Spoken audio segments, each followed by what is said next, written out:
Hey, it's Adam with Productivity Academy, and today, as promised, wanted to talk about shiny object syndrome. It's something, that can happen to the best of us. It happens, in fact, to everybody. And I want to explain, first of all, what it is, and then also a little bit of understanding behind it and how you can help yourself hopefully avoid this in the future. But this really applies to a kind of a larger class of problems. So I just did a Google image search for shiny object syndrome and came up with some great results. I was like, cool, don't have to do any of my horrible drawings. I'm going to go with this one for now. This is by someone called David Kadavi. And I like this. This is optimism on this axis and reality that over time, a new idea. You're really optimistic and like, yeah, I love this. Over time, it comes down to you're like, oh, whatever.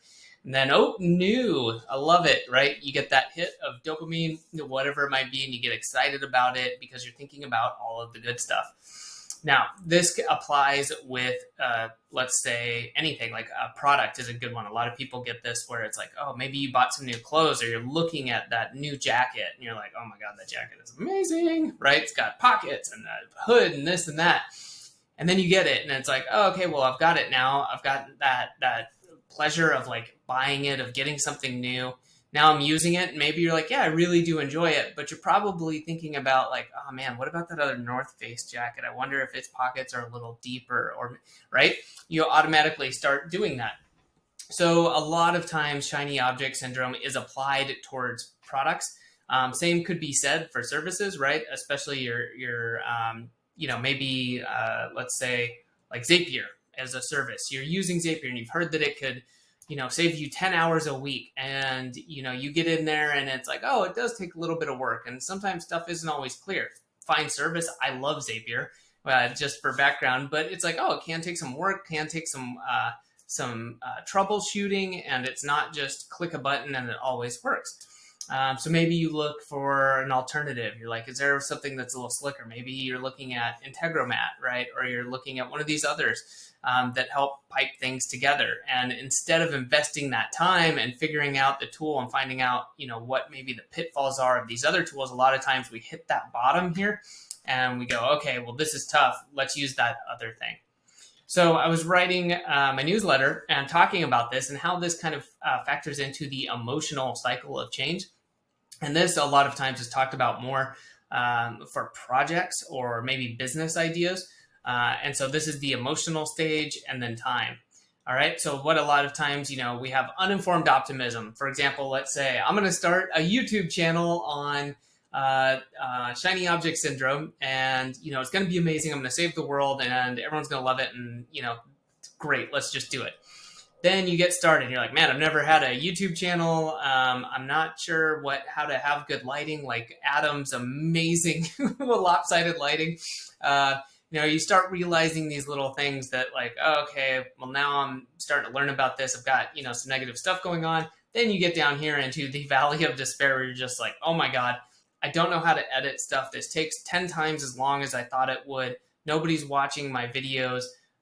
There's all these reasons. You say, okay, screw it, I'm done. You know what? I think that I don't need to have a YouTube video or a YouTube channel. I need to make an ebook about this. That's going to be the thing, right? A lot of times we quit and then we repeat these over and over and over again. And my little caveat is you definitely need to know when to bail out, right? But that should go into stage one where, before you embark on this, you look at pros, cons, you use good decision-making processes like considering multiple options at once, looking at alternatives, making sure you never just go with one, and understanding what the potential downfalls are of each product feature or the business idea or the project or whatever that is. All right. So a lot of times when we get down here, we really do need to get in the habit of asking ourselves, is this truly a problem or is it me, right? So I find that that's kind of helpful to just be like, am I down because I'm realizing, hey, this is going to take a lot of work, and can I do that? And why did I not realize this ahead of time? Or is this just, something, yeah, okay, this is broke. I don't want to go further because I found out something that's so bad that going further doesn't make any sense, right? But if we do go forward, it does make sense. We do overcome this. Then we get to the point of kind of what I would call back to that neutral state, but they call it informed optimism of just having like, hey, you know what? Okay, I understand there's issues. I understand kind of where we're at. I'm moving forward. It's not perfect, but that's okay. And then stage 5, success and fulfillment, saying, okay, now I understand, hopefully, that there's more to learn. There's always more to learn in maybe a project or a business idea. But okay, we've kept at it long enough. We're starting to see some success. And a lot of times we miss out on this because you don't stick with it. And so in the newsletter, I had not a YouTube channel as an example, but like buying a laptop. And this is something that for me is something that recently happened. And like, why am I still looking at laptops after I bought my laptop? Like, this is just mental torture. And like, am I going to go and buy a different one? No. I mean, I could return it and go through all that. It's like, okay, stop that part and go through a little bit of the cycle. Like, oh, the trackpad was a little weird. There's this and that. Literally, my muscle memory on my hands from using a different keyboard for so long, it's taking a little while. Like, realizing this is normal. There's an adjustment period. Stick with it, and you'll get the benefits.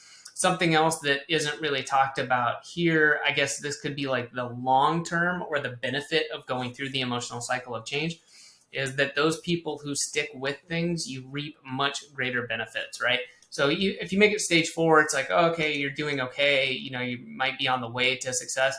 But at stage 5, and that could encompass right when you get successful, whatever that may mean, or even going beyond that and saying people who find, for example, a business idea and are able to stick with it or pivot, but stick with the business, are generally the ones who are going to see that success instead of the people who are constantly hopping.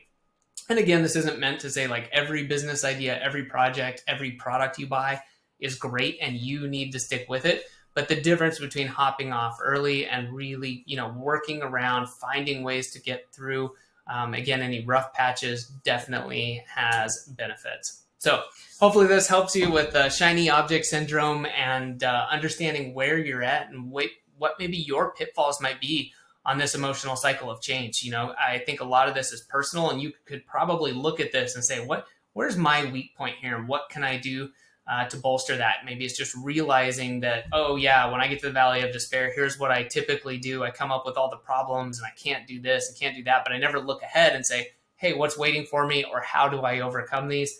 Whatever it may be for you, figuring those out ahead of time can really, really help you.